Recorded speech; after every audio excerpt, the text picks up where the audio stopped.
I give advice every single day to buyers and sellers, and I recently sold my own property in an adjusting market, and I had to practice what I preach, and I gotta tell you, it was scary. It was way scarier than I thought it was gonna be. So today, I'm gonna pay it forward and share with you some gems of wisdom that I learned along the way.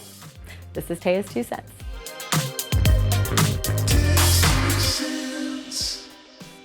I'm gonna get into it and give you 5 gems of wisdom that I learned from selling my own property in an adjusting market. And so if you don't have time to watch the whole thing, you're gonna wanna hit save and circle back to this later because I'm gonna get into it. Number 1, you need to research what homes are selling around you, not just 2 months in advance, not a month in advance, not even a couple weeks in advance. You need to know what has sold like up until the week before you launch, because there could be a home that came on the market that sold way higher than expected, or worse, there could be a home that sold that really affects what launch price you were gonna come out at. So I'm really happy that right before we went to sell our house and put it on the market, we had a really helpful comp directly next door that was a house in very poor condition that ended up selling. So we were able to use that to launch at a stronger price. Number 2, marketing. I always say to all my clients, you better not hold back with marketing. You need to have the brochures, the postcards, the online ads, the video.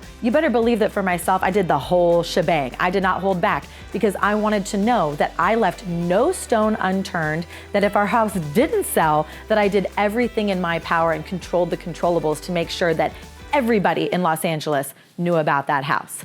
And number 3, let's talk about staging. When it comes to staging, the house that we sold, our property, was just a little 3-bed, 1-bath, 1,000 square feet with no air conditioning. So a normal person might say, well, just stage it however. And no. For my own property, I decided to hire Meredith Bear, a very luxurious, well-known, expensive stager. We paid $7,500 to stage that house, guys. I almost threw up. I was like, oh my God, I'm gonna pay $7,500. This better work out. Here I am giving myself advice. But I'm so happy that I practiced what I was preaching, because the moment you walked into that humble, tiny little house, you were met with luxurious furniture, and it was so high-end, we were able to really amplify what we had. Number 4 was the pre-inspection report. I say this time and time again because it's not required for sellers in Southern California to do a pre-sale inspection report. We ended up doing a pre-sale inspection report for $550 to find out what was going on under the hood, because this was a rental property. We hadn't lived there for 6 years. And I'll be honest, before we put a little bit of elbow grease into that thing, she wasn't cute. She was actually in really bad shape. And so we did that inspection report before we fixed it up.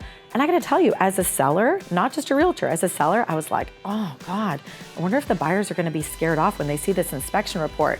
But no, when it came time to actually launch the property and we fixed up the house and made it look really nice and shared that pre-sale inspection report, I went through with a fine-tooth comb, highlighted, fixed, replaced, done.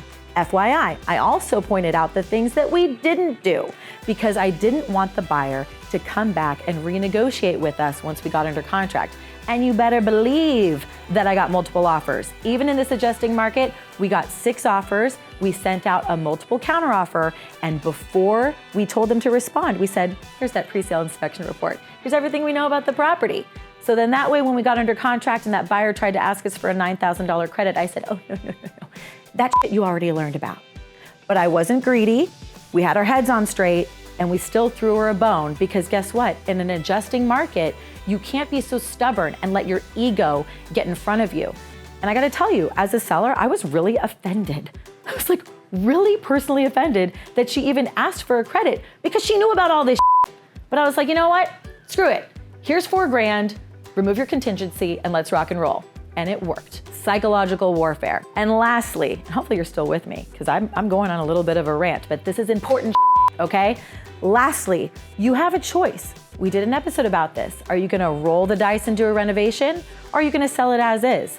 Well, I decided that because this was our most valuable asset and we wanted to reap the greatest reward, it was wise to put in a little bit of effort to fix the house up.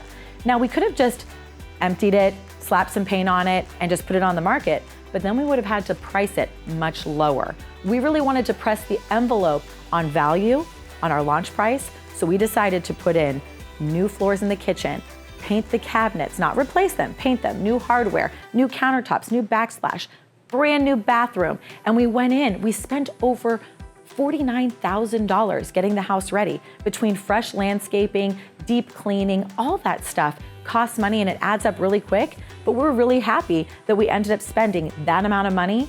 And when we listed it, we ended up getting $110,000 more. And if you think about the fact that we would have had to price it 150 grand under what we even launched at, we ended up making a huge return on our investment. So those 5 things right there, I gotta tell you, if I could do it all over again, I would do the same exact thing.